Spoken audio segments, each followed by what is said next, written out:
Capital Watson, thank you so much for being here with us today. Thank you. Thank you for coming. Well, tell us a little bit how everything started. I know you started at a very early age, concerned about ocean species. So how did everything start? I was raised in a fishing village in eastern Canada, and when I was young, I used to swim with these beavers. And then next summer when I went back and found there were no beavers, and I asked questions and found out that trappers had come in during the winter and taken them all, and I got pretty angry. So the next year I began to walk the trap lines and free the animals from the traps and destroy the traps. And so that's how I got started, really. And then when I was 18, I became the youngest founding member of Greenpeace. And that was when you were like 9 years old, right? Yeah, 9, 10, 11 at that time. And then when I was 18, I became the youngest founding member of the Greenpeace Foundation in Vancouver. And what happened with that? Why were you not in Greenpeace anymore?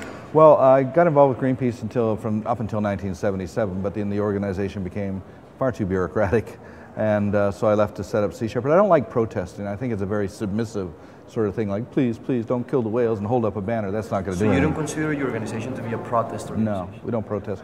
We intervene against illegal activities. Pure action.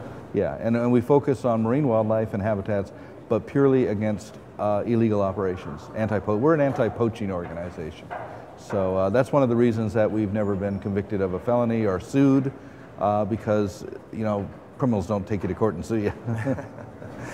There are, with so many issues in the ocean, so many amazing creatures on the brink of extinction. How do you choose your battles? I mean, how do you choose who to defend? We've been involved with protecting species from plankton to the great whales, sharks and fish and sea turtles and that. So, right across. But what we do is we look at, is there a situation where we can intervene and make a difference? And if we can find one way where we can physically intervene, then that's the criteria that we use. What would you describe that has been your toughest battle so far, up until this day? Oh, trying to end the seal hunt in Canada has been extremely tough. Fighting whaling internationally, but we're making a lot of grounds there. But that's been, these campaigns go on for decades. I've been fighting to protect whales since, the mid-70s, seals since the mid-70s. And the problem is our victories are always temporary, but our defeats are going to be permanent. So you're constantly refighting these battles, because say you shut something down, we shut the seal hunt down for 10 years, 10 years later they'll start it up again. So we'll always have to be vigilant. What's the biggest challenge we're facing on the protection of whales and dolphins and marine life in general? What's the biggest challenges? I think the biggest problem facing the Earth right now is the diminishment or destruction of biodiversity, the extinction of species, because it's that interdependence of species that makes it possible for us to survive on this planet, and we're weakening that foundation. And there are certain key species that if anything were to happen to them, then we as a species couldn't survive. And I don't think people are very aware of just how intimate that connection is. As Albert Einstein said, take away the honeybee and I'll give humanity 4 years. We'll be gone. So, we're dependent upon certain species, some more than others, of course. So I've been trying to get that message across. Look, protecting wildlife, protecting habitats is not just a question of protecting animals. It's self-preservation, because constantly people say, well, what are you doing for starving children? What are you doing for homeless refugees and everything? I said, well, there's a lot of people working on that, but what we're doing ultimately protects the entire human species, because if we can't save the oceans and the oceans die, we all die. I'm curious about this. What's in your mind? I mean, I know you're a man of action, and plenty of evidence for that. What's in your mind when you're going after these Japanese fleets, and when you get to, that you might see a whale getting killed, and that's a pretty shocking experience. What's in your mind when you're following this, pursuing this Japanese or whatever fleet you're pursuing? What's your drive? Your drive there? Our strategy is a fairly simple one. It's an economic one. What we do is we try to make sure that they don't make a profit, that we cut their profits and increase their costs. And we've been able to do that. The Japanese fleet hasn't made a profit in 5 seasons. And I think they're in debt now to about $200 million in subsidy loans and that. So that's purely, I think it's the one language they understand, economics. Just make sure it costs them. How big is that industry really? I mean, how much money are you fighting against? How big of a pie? The Japanese whaling industry is probably worth about $200 million.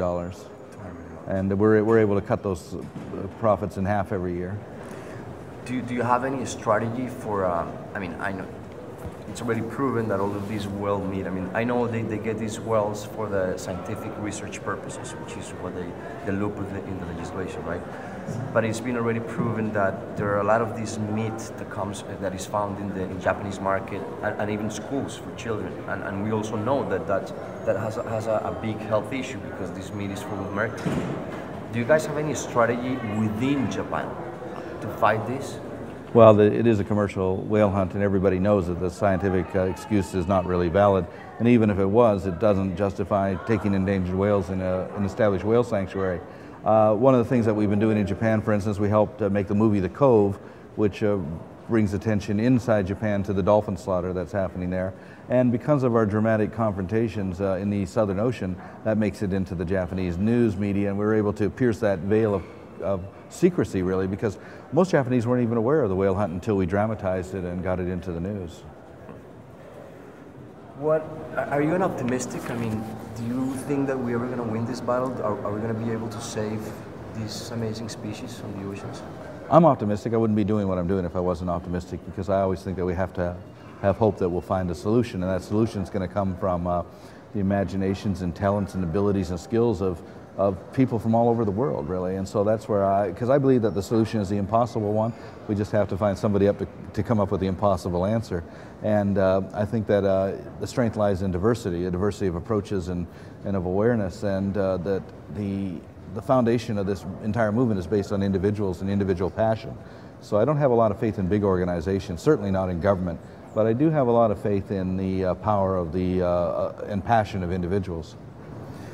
I consider myself an environmentalist. I care, I do care, I'm concerned about these issues. And I was really optimistic when Obama got elected.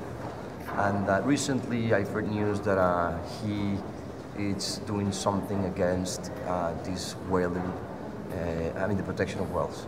Can you explain us a little bit about that? Yes, for the last 23 years, there's been a moratorium in effect, and Japan's been pressuring governments to legalize whaling, and they haven't had any influence on the previous administrations, Clinton, Gore, or even George Bush. But now the Obama administration is actually leading an initiative to legalize whaling under the understanding, I think a misguided understanding, that it'll save whales because they believe they'll be able to police it better. But it'll actually just open the doors to other countries to get involved with whaling. So I don't understand exactly why they're doing it, but I do know, the thing that I'm disappointed with Obama is that he made promises to protect the whales, he made promises against offshore oil drilling, and the typical politician, he's going back on those promises. I really think we ought to have a law that when a politician promises to do something and they renege on the promise, they get kicked out of office or impeached or something, because that's why we vote for these guys. I voted for Obama, and but I didn't vote for these policies that he's now pushing.